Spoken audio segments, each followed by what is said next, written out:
Bonjour à tous et bienvenue sur le temps mort pour l'émission où on va débriefer un petit peu du premier tour à l'Ouest et surtout vous parler dans un deuxième temps des previews du second tour. Et là, je pense que ça va être très intéressant. Il va y avoir des choses à dire. Hein. Exactement. Pour revenir un peu sur ce format, on a vu différents commentaires sur l'épisode précédent où on a fait les previews à l'Est. Certains nous disaient que voilà, vous préfériez nos formats voix off image. On est totalement d'accord, il n'y a aucun souci là-dessus. Ce format, on vous le fait, on va dire, un petit peu en bonus. Nous, ça nous permet de parler un peu d'actu assez rapidement, de donner notre avis sur ce qui se passe. Mais ne vous inquiétez pas, l'essentiel de notre travail, l'énergie qu'on met, c'est essentiellement dans les vidéos type la Grande Ligue, le starter, le flashback, où là, on a du montage, de la voix off. Vincent passe beaucoup de temps à écrire. Beaucoup. On passe beaucoup de temps à lui faire des retours. Non, je rigole. Surtout quand il parle des Spurs. Mais voilà, ne vous inquiétez pas, nos formats phares, ça reste du montage et de la voix off. Mais de temps en temps, nous, ça nous fait plaisir de prendre la parole et de parler d'actu. Parce qu'on regarde les matchs. Hein. On a quelques cernes qui le prouvent. On regarde des matchs, on regarde les matchs, aussi incroyable que ça puisse paraître. Et donc voilà, donc ne vous inquiétez pas, on regarde vos commentaires, on regarde vos retours et on taffe énormément sur les prochaines vidéos. Et pour ajouter un petit truc, le format, comme vous avez pu le voir sur la vidéo BLM, ça va revenir sur d'autres types de sujets d'actu, mais qu'on va pouvoir traiter un peu comme ce qu'on faisait dans les experts. Quoi. Exactement. Et sur les reviews, sur les previews, là on va rester, je pense, là-dessus. Totalement, parce que effectivement même un format comme les experts ça prend plus de temps parce que c'est de la vraie analyse tactique où il faut pas mal de montage, il faut pas mal se poser sur les stats, ça nous prend plus de temps. Moi ça me prend déjà 2 jours d'écriture, voilà. Ensuite au moins 3 jours pour le montage, donc voilà. Une fois qu'on a dit ça, repartons sur les playoffs et ce qui s'est passé à l'Ouest au premier tour. Ouais. Tu veux commencer par quoi? Lakers Blazers. Allez, Lakers Blazers, je t'en prie. Le gentleman sweep. Exactement. La série où tout le monde pensait que Lillard et consorts allaient pousser les Lakers au Game 7 et battre ces Lakers. Parce que les Lakers sont nuls. Bah oui. Voilà. C'est Charles Barkley qui l'a dit, non? C'est Charles Barkley qui l'a dit, je crois qu'il avait dit 4-1. 4-1 voire 4-0 pour les Blazers. Blazers in 4. Charles Barkley, comme d'habitude, il a le pif. Ah bah ouais, c'est moins qu'on puisse dire. Donc du coup sur cette série, qu'est-ce que tu veux dire à part que LeBron et AD ont été... solide. Moi je pense que je vais plus m'attarder quand même sur le côté Blazers. Ouais. Alors le premier match, ils étaient en feu, Lillard était en feu, ils étaient encore dans la continuité de ce qu'ils avaient fait pour arriver en play-off. Ouais. Donc sur leur fin de bubble et puis sur aussi leur play-in. Et par contre après il y a eu une réalité en fait, c'est que les Blazers n'ont pas été bons ni en attaque ni en défense.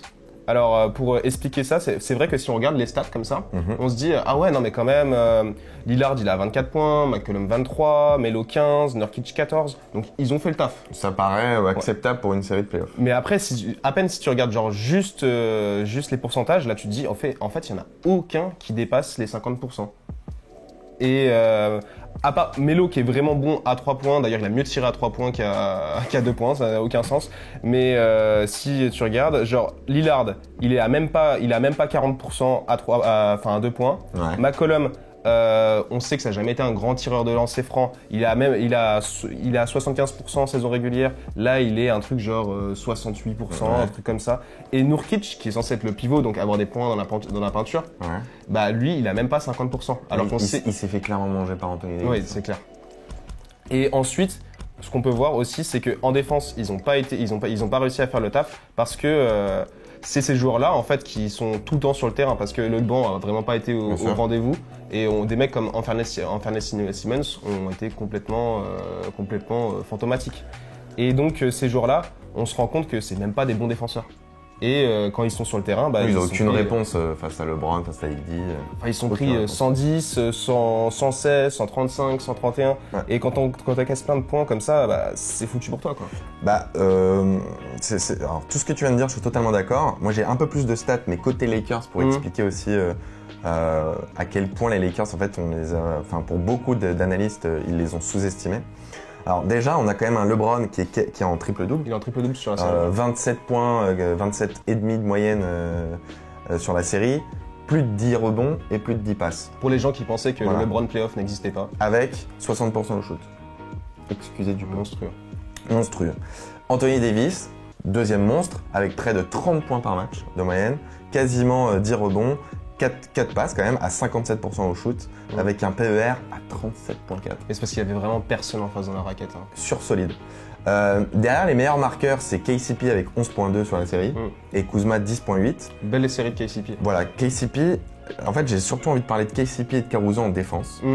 Parce qu'en fait, j'ai creusé un peu et c'était un vrai test en fait pour KCP et Caruso de défendre sur le backcourt McCollum et Lillard. Ouais, c'est clair. Parce que ça allait être un test pour les prochains matchs, notamment aller défendre sur du Paul George à terme ou même sur du Harden Westbrook juste après. Ouais.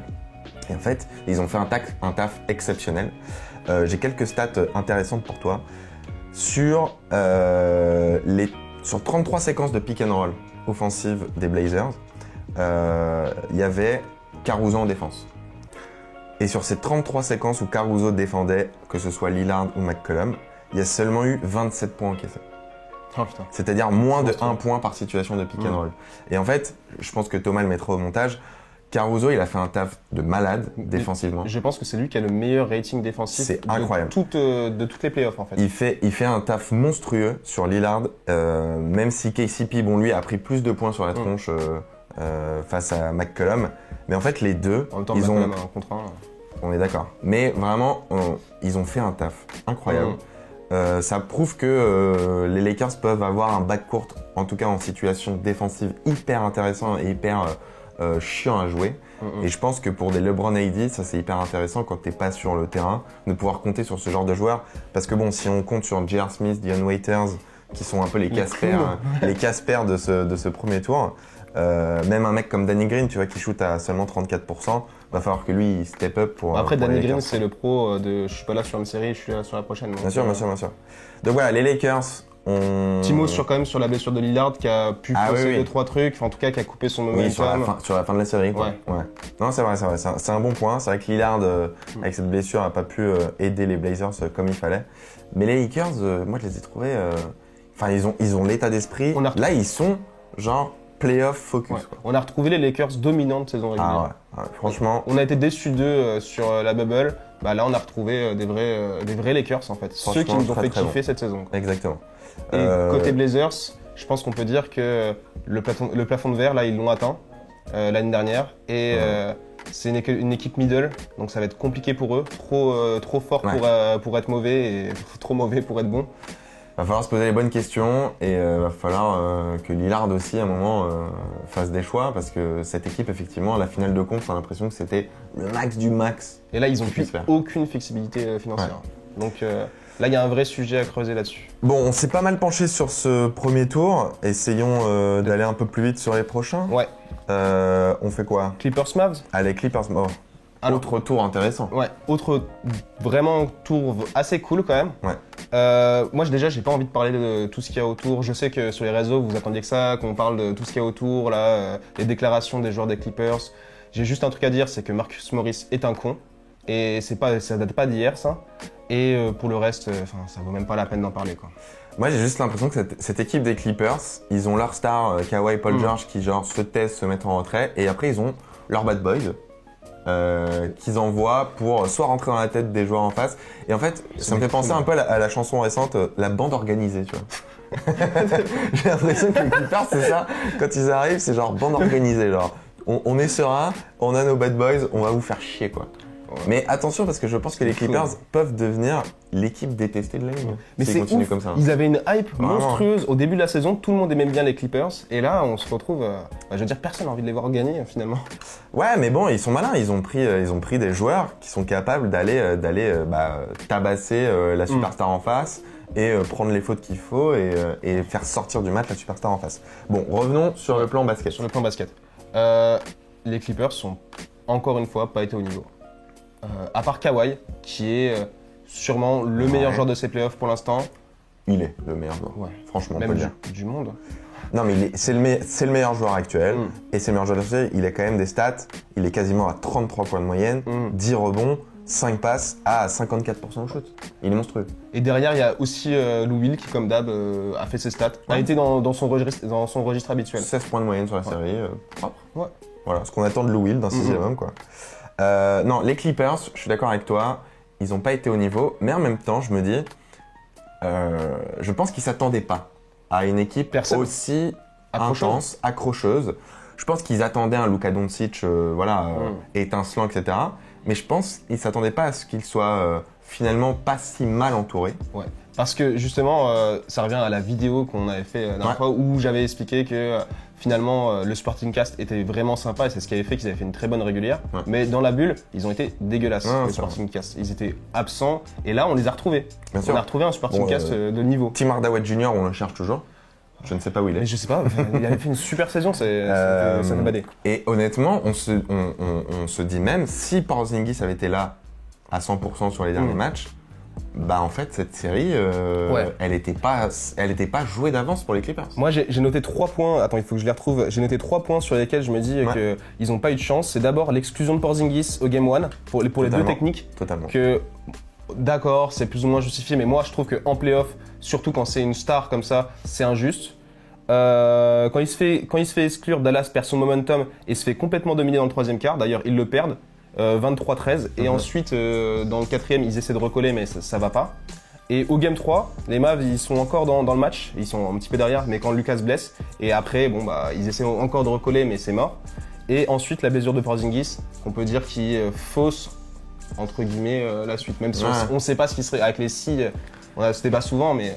Après, je pense que ça a rassuré pas mal de contenders de se dire que les Clippers sont prenables. Qu'effectivement, Kawhi, on sent qu'il va être sur sa trentaine de points tous les soirs, que ça va être Terminator et que, bon, limite, laisse-le scorer. Ouais. Mais qu'en fait, si Paul George est dans la smoule, un peu comme il l'a été sur la série, si ce n'est son match, c'est quoi, le Game 5 où il plante 35 points que Montrezl, en fait, finalement, il est sous la barre des 10 points, que tu arrives à contrôler une seconde unit avec Lou Will, etc. Bah finalement, ces Clippers, certes, on a dit qu'ils ont un banc incroyable, une profondeur et des options assez incroyables. Mais en fait, je me dis que quand t'es les Lakers, tu regardes ce match, enfin tu regardes cette série, tu te dis, finalement, ils m'impressionnent moins que ce qui était prévu. Ouais, ils sont prenables. Après, on dit ça aujourd'hui parce que les Mavs, ils ont une superstar avec Doncic qui est sur la série, je crois, qui est un génie, ça. Il est à 31 points, 9,8 rebonds, 8,7 assists, à plus de 50% au tir, à 20 ans. Voilà. Et puis, on peut se dire que s'il met pas son shoot de la gagne, il y a peut-être 4-1 finalement sur cette série et on parle peut-être un peu moins. Non, mais c'est logique qu'ils sont passés avec les Clippers. Et c'est quand même la meilleure attaque de ces playoffs, les Clippers, avec 126 points marqués en moyenne. En même temps, la défense qu'ils ont en face, ce n'est pas non plus. Mais voilà, je veux dire, certes, on se dit ils sont finalement peut-être prenables, mais on n'est pas en train de dire qu'ils sont mauvais et que ça va être simple pour la suite. De toute façon, Paul George va pas continuer à shooter à 30% et à 20% à 3 points. Quoi. De toute façon, si Paul George se réveille, tourne à 25 points de moyenne, si ce n'est plus, bah en fait, ça va être compliqué pour les Après, c'est pas forcément qu'il tourne à 25 points de moyenne, c'est juste qu'il soit plus propre. Ouais, bien sûr. Après, même dans la série, on s'est beaucoup moqué de lui et tout, et à juste titre. Mais il a quand même fait du taf all-around qui mérite d'être signifié. Bien sûr. Après, moi, dernier point, c'est pour les Mavs. Ils ont une pépite. C'est plus qu'une pépite, ils ont un génie entre les mains. Ils ont un joueur générationnel, mais je pense qu'on n'a jamais vu ça encore. Ouais, je pense qu'on n'est pas prêt pour les prochains playoffs et pour les prochaines séries de playoffs de Luka Doncic. Surtout s'il est un peu mieux entouré d'ici les 2-3 ans qui arrivent. Ouais. Ça peut être extrêmement violent. Si ce mec se blesse pas, je pense que dans le débat du GOAT dans 20 ans, il y a moyen qu'on en parle. Ah ouais, donc toi déjà tu t'avances comme ça. Ah mais non, je me dis que s'il commence comme ça avec son jeu qui n'est pas trop basé sur son physique, c'est vrai. Que s'il a une bonne longévité, franchement dans 20 ans on peut en parler. Quoi. L'avantage de ce joueur c'est qu'il a un QI basket hors norme et que ce genre de joueur arrive à avoir des carrières plus longues parce qu'ils sont capables d'adapter leur jeu et d'adapter ce qu'ils font. Ça se trouve... il bouge déjà comme un grand-père donc... Non mais ça se trouve il finira en distributeur de caviar de luxe. Ouais c'est clair. Bref. Je pense qu'on a tout dit sur cette série. Ouais, on va aller un peu plus vite sur les autres. Allez. Nuggets Jazz, la meilleure série de ces playoffs. Clairement. On s'est fait plaisir. Ah ouais. Franchement, c'était super ouf. Que dire de plus les deux équipes ont surperformé au-dessus de leur niveau habituel. Ouais. Déjà, quand tu vois qu'elles shootent toutes à 42% à 3 points, c'est n'importe quoi. Même si, dans des volumes vraiment raisonnables, parce qu'on sait que c'est pas les équipes qui prennent le plus de shoot à 3 points, mais quand même dans des volumes assez importants. Et surtout, Mitchell et... Des superstars qui se révèlent, quoi. Ouais. C'est-à-dire que Donovan Mitchell, pareil, je pense que là, pépite du côté du Jazz, il va falloir réfléchir à comment mieux l'entourer pour les prochaines années. Mais là, il y a un joueur qui est clutch, qui à un moment prend ses responsabilités. On l'avait déjà vu déjà sur sa saison, sa saison rookie là, en playoff, il avait déjà été monstrueux. Incroyable. Et en fait, Jamal Murray qui lui se révèle plutôt en playoff. Ouais. On savait déjà que c'était un très bon joueur. Moi, c'est un joueur que j'aime beaucoup. Mais on se disait depuis longtemps, Jokic n'est pas assez entouré dans cette équipe. Moi, j'étais déçu par sa saison à Jamal Murray. Ouais. J'ai trouvé moins, même s'il a des meilleurs stats que l'année dernière, j'ai trouvé moins. Mais du coup, là, ce qu'il montre, donc il est à quasiment 32 points de moyenne sur la série, donc des perfs à 50 points. Enfin voilà, il rejoint. Il y a des stats assez incroyables. Je pense que vous les avez vus passer. Tous les records. Mais voilà, il rejoint des Michael Jordan et des Allen Iverson sur ce type de performance en playoff. Je pense que la dernière fois que ça a été fait, c'est Iverson en 2001, ouais, je pense. Ouais, c'est ça. Ça doit être la série contre les Sixers ou celle contre les Raptors, non? Contre les Raptors. Ouais. Donc voilà, Jamal Murray, il est impressionnant, honnêtement. Je pense que là, s'ils arrivent à construire autour de ce joueur de 23 ans, que tu as un Michael Porter qui prend encore en maturité. Ouais, parce qu'il a montré des belles choses dans la bulle, Michael Exactement. Porter. Je pense que les Nuggets, honnêtement, ils ont une base extrêmement solide pour la suite. Ouais, ça on le savait. Ouais, mais on le savait, mais on se disait quand même, Jokic est un peu esselé, quoi. Ouais. Et à un moment, il va y avoir une limite. Alors que là, avec Jamal Murray, tu te dis, tu peux construire des choses hyper intéressantes. Et je pense que pour les Clippers, ce n'est pas joué d'avance. Et pour le Jazz, qui est une équipe plus ou moins vieillissante quand tu la regardes quand même, parce que beaucoup de leurs joueurs importants... Joe Ingles, on a bien vu qu'il était vieillissant. Poppy, ça n'allait pas trop bien. Et même si tu regardes comme ça, McConnell, il est plus tout jeune non plus. Hein. Ouais. Il va lui rester une bonne saison, McConnell. Il est pas loin d'avoir le shoot le buzzer beater de la gagne quand même. Hein. Alors là-dessus, je pense que ça aurait été un scandale s'il avait mis, parce que pour moi, Rudy a le pied en touche. Enfin, qui des touches. J'ai pas fait gaffe, mais d'accord, peut-être. Si, je pense que, voilà. Franchement, avec l'image de Donovan Mitchell comme ça qui attend, parce qu'il s'est chié sur la possession d'avant, et qui attend le Ave Maria comme ça balancé par Mike Conley, je te dis, le script peut être incroyable, et non. Ça me fait penser à Kemba il y a quelques années, tu sais, quand il shoot comme ça, puis il se retourne, et puis en fait, non, pas du tout. Pas du tout. Du coup, très belle série, magnifique série. Les Nuggets font une remontada incroyable. C'est la 12e équipe à le faire. Exactement, menée 3-1. Ça rappelle des bons souvenirs à nos amis les Warriors et nos amis d'OKC aussi. Mais voilà, très belle série. On passe à la suite sur la dernière. Ouais, la dernière, c'était... qui s'est terminée hier soir. C'était... Rockets OKC. C'était original.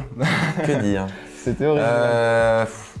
C'est dommage, j'avais pris avec moi normalement le maillot de Westbrook, version OKC. Ça y est, la malédiction est brisée. Westbrook passe un tour de playoff sans Durant. Westbrook qui a fait certains de ses plus beaux matchs pour OKC. Hein. Oui, ça faisait longtemps qu'il n'avait pas été aussi. C'est vrai, il a fait passe décisive, enfin passe non décisive, mais du coup décisive pour OKC au précédent match. Bref, Westbrook passe. Je pense que on va retrouver le Westbrook en 30-10-10. La malédiction est brisée. Il fallait qu'il passe ce tour de playoff. Ouais. Sans Durant. Il l'a passé avec son copain James Harden, qui a été aussi catastrophique que lui sur le Game 7. Sur le Game 7, ouais. Mais ça, j'ai envie de dire, c'est tout bénef pour les Rockets qui ont réussi à gagner avec un Harden pas top, quoi. Ah ouais, bon, après, les fans d'Harden et des Rockets vont dire oui, mais il a mis un contre ultra clutch. Bah, c'est le Deep hein, non? Bien, voilà, incroyable. On est d'accord, ils ont une défense assez solide sur les derniers cartons en playoff. Ce qui est assez marrant. Ce qui est assez étonnant et marrant. Mais c'est parce que je pense que c'est le fait qu'ils puissent switcher sur tout le monde, quoi. Ouais. À la fin, souvent les équipes finissent en small ball et donc non, mais ils vont moins souffrir de la taille, quoi. Honnêtement, ça s'est joué à très peu de choses hier soir. OKC, incroyable saison. Ouais. Je crois que j'ai revu des stats en début de saison. ESPN leur donnait 0,2% de chance d'aller en playoff. Ok. Donc voilà, ils en sont là. Crystal, hold my beer. Voilà, ils ont poussé les Rockets jusqu'au bout du bout et honnêtement, s'ils avaient passé ce tour, ça n'aurait pas été scandaleux. Non, pas scandaleux du tout. Ils ont un joueur Dort qui s'est révélé aux yeux du monde. Mais qui êtes-vous, monsieur? Et je pense qu'il a donné les clés pour défendre sur Harden parce qu'il l'a fait chier, mais comme rarement j'ai vu Harden être pris comme ça. Voilà, donc les Rockets, le Mike D'Antoni Basketball passe un tour. Mais ça pue pour la suite. Comme d'hab, il va s'arrêter en demi de conf, c'est Mike D'Antoni Basketball, quoi. On connaît. Ça pue. Et ouais, un dernier mot sur Chris Paul parce que je trouve qu'on n'en fait jamais assez. Moi, c'est un joueur. Il a régalé. C'est un joueur que je déteste. Mais là, carrément. Ah oui, c'est un joueur que je déteste. D'accord. Mais Tu détestes l'homme ou tu détestes le joueur? ah non, le joueur, c'est impossible de le détester. Ah, d'accord. Je déteste l'homme. D'accord. Mais du coup, il me fait rager. Mais là, je trouve quand même que ce mec, il a fermé tellement de bouches, tellement un grand respect pour ce monsieur. C'est le putain de point god, quoi. Honnêtement, il est incroyable. Je pense que pour Shai, en tant que mentor, et même pour Schroeder, on l'a vu, Ouais. c'est un mentor incroyable. Et je pense que même s'il part, il aura laissé un truc Ouais. à OKC intéressant. Donc voilà. OKC, bravo. Ma petite équipe de Le mec, cœur. il s'est quand même racheté une conduite auprès du grand public. Totalement. Parce que tout le monde avec son contrat lui tombait dessus et tout, avec les histoires là, dans le Staples Center et tout. Et là, tout le monde le respecte en fait. C'est bien, je trouve. Pour sa legacy, c'est important. Bon, une fois qu'on s'est dit tout ça, premier tour, bon, on a beaucoup parlé sur le premier tour. Parlons tout de suite du second tour parce que là, ça devient chaud. Ok. Donc, restons sur les Rockets face aux Lakers. 4-1. Le mec qui fait pas d'analyse et tout. Hashtag. Ah ouais. Mais pour qui? Bah à ton avis. Rockets. Bah oui. Non, je crois qu'on a mis la même chose. 4-1 pour les Lakers. Il y a très peu de débats sur cette série parce que en fait. Le basket est un sport que, quoi qu'il arrive, bon ok, là ce que je veux dire c'est des logiques qui ont fait que Michael Jordan s'est retrouvé 3 à la draft, mais c'est un sport de grand. Et au bout d'un moment, quand tu manques de taille, surtout quand t'as un mec aussi mobile et aussi grand qu'Anthony Davis en face, enfin je veux dire, j'aime bien PJ Tucker et Rocco, mais enfin... Honnêtement, vous avez vu la série d'Anthony Davis face aux Blazers alors qu'il y avait des Nurkic, des Whiteside pour défendre sur lui. Je pense, préparez-vous à la boucherie. Vraiment. 35 points par match, ouais. Ça va être Anthony Davis devient boucher officiel dans le Texas. Et il va découper comme ça tous les soirs. Ah ouais. Ça va être un carnage. Ah ouais, je pense vraiment. qu'on va retrouver des stats de carnage à la Shaq de l'époque. Je pense que vraiment les Rockets ne sont pas taillés du tout pour affronter les Lakers. Par contre, ils vont se faire tailler. Hein. Mais de toute façon, la seule espoir pour, je pense que je l'ai dit dans une autre vidéo, je sais pas si c'est une vidéo qu'on a publiée, pour les Rockets d'aller loin en playoff, c'était justement d'éviter de tomber sur les Lakers le plus longtemps possible. C'est le pire match-up pour eux. Je pense que même si Harden tourne à 45 points de moyenne sur la série et que Westbrook met ses 20 points, je pense que c'est toujours une défaite pour les Rockets. Après, ce qui est rigolo, c'est que j'ai regardé vite fait ce matin dans le métro, je vous raconte ma vie, les matchs qu'il y a eu cette saison régulière, et je crois que Houston mène contre les Lakers. Oui, mais bon, voilà, c'est la saison régulière. Anecdotique. Voilà. Quand on voit la série à l'Est entre Giannis et le Heat, bref, on en reparlera, mais... Mes pronos étaient très bons, je vois pas ce que tu trouves à dire là-dedans. Non, mais il y a très peu de choses à dire parce que honnêtement, on n'y croit pas à ces Rockets face aux Lakers. Que KCP, Caruso, ils ont montré qu'ils étaient capables de défendre sur des backcourts de haut niveau. Donc je pense que le backcourt, Harden, il va planter ses points. Ouais, ça n'a pas empêché Harden d'être 35 points de moyenne. Il va les mettre. Westbrook, il va faire un match sur 2 s'il reste dans son truc. Westbrook, c'est quand même bizarre parce que quand il était pas là dans la série contre OKC, il manquait à mort. Ses points dans la pénétration manquaient beaucoup. Ouais, mais il est pas à son niveau là. Enfin, tu sens qu'il est pas rentré dans le rythme des playoffs. Ouais. Est-ce qu'il est rentré un jour? Mais bon, voilà, je pense qu'il y a trop d'expérience en face. LeBron, c'est une équipe, voilà, ça ne lui fait pas peur, je pense, les Rockets. Je suis pas sûr qu'il y ait grand monde qui lui fasse peur. En fait. Honnêtement, on met 4-1 parce qu'on se dit qu'il va y avoir un moment une grosse perte d'Harden. Ouais, et Harden va nous planter un 60 points, un truc comme ça, tu vois. Et que ça va faire le taf. Mais franchement, s'il y a un sweep des Lakers, ça ne m'étonnerait même pas. Ouais.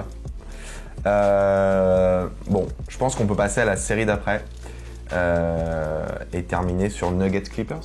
Nuggets Clippers. Qu'est-ce qu'on peut dire sur cette série Je pense que ça va être la série la plus intéressante des deux. C'est clair. À mon avis. Même si les Nuggets là, sortent d'un tunnel, d'une remontada très épuisante. Bon, moi j'ai mis 4-2, voire 4-1 pour les Clippers. Moi j'ai mis 4-2. 4-2, ok. Parce que je pense qu'en fait, comme on l'a dit tout à l'heure, les Nuggets ont surperformé. Ouais. Et ils vont pas réussir à retenir une série comme ça, quoi. Parce que Ouais. revenir de 3-1, on l'a vu avec les Warriors, hein, quand ils reviennent de 3-1, eux aussi, avant contre Ouais. OKC, avant de se refaire monter. C'est un C'est truc. épuisant. C'est épuisant. Moralement, physiquement, c'est épuisant. Jamal Murray, on se dit qu'il va pouvoir peut-être ressortir deux bonnes perfs incroyables à 40 points en aidant bien Jokic comme il faut, etc. Que c'est quand même un duo. Puis il y a du monde pour défendre sur Jokic aussi dans la raquette. Il y a du monde pour défendre sur Jokic et il y a du monde pour défendre Jamal Murray. Tu peux faire switcher ton Paul George, ton Pat Beverley qui va revenir de blessure. Tu peux lui mettre du Kawhi. Il peut être rincé à la fin de toutes ces confrontations. Et de l'autre Vraiment. côté, enfin je veux dire, sur les ailes, là ils vont avoir du Kawhi et du Paul George, quoi. Bien sûr. C'est autre chose que Royce O'Neal. Bien sûr. Enfin, sans lui manquer de respect. Et attention pour la suite, je trouve que pour les Clippers, c'est hyper intéressant de défendre un Jokic et un Murray parce que ça peut ressembler un peu à ce qu'ils vont vivre potentiellement en finale face à des Lakers avec un LeBron qui va avoir beaucoup la balle et va distribuer et va prendre le jeu à son compte et un intérieur très solide. Et je me dis que déjà mettre Kawhi, Paul George, Pat Beverley dans un mindset de je défends un peu le franchise player ou en tout cas le go-to guy de l'équipe et je laisse mes intérieurs se préparer à défendre un bon intérieur même si Jokic, Anthony Davis, c'est pas la même mobilité, etc. C'est pas les mêmes skills. Je suis pas en train de dire ça. Mais je pense que c'est un bon entraînement pour les Clippers. Ouais. Moi j'ai rien à dire. Enfin, j'y crois pas trop. J'y crois pas trop à cette série. Après, je suis pas. Ta comparaison, je la trouve pas non plus très. Je la trouve un peu alambiquée, Je tu suis pas vois. en train de comparer Jamal Murray et LeBron. Je dis juste qu'en termes de situation offensive qu'ils vont devoir défendre, je pense que. Mais même Anthony Davis, Jokic, ça tient pas, tu vois. Genre Anthony Davis, c'est un mec tellement mobile, alors que Jokic, c'est plus un terrien. Je dis juste en termes de poste, en termes de préparer tes joueurs mentalement à défendre des postes très solides sur ces postes-là en fait. Voilà. Mais voilà, il n'y a pas photo. Clippers, moi je pense même 4-1. Je vais retirer une victoire pour les Nuggets. En vrai, moi par contre, il y a un truc que j'ai envie de voir là-dessus, c'est voir si dans la seconde unit, Michael Porter Jr. il peut apporter. Moi j'aime beaucoup ce joueur, j'ai envie de le voir. J'ai envie de le voir performer. C'est sûr que il peut monter, step up et faire quelque chose. Moi, j'attends Jeremy Grant personnellement, parce que je pense qu'il peut très bien défendre sur Kawhi, qu'il l'a prouvé sur les matchs de saison régulière. C'est un gros défenseur, Jeremy Grant. C'est un gros défenseur, qu'il a des bras hyper longs, qui peut faire chier Kawhi. Après, combien de matchs? Il a l'air fort quand même. Donc voilà, moi je pense que le facteur, effectivement, le facteur X peut être un mec comme Jeremy Grant.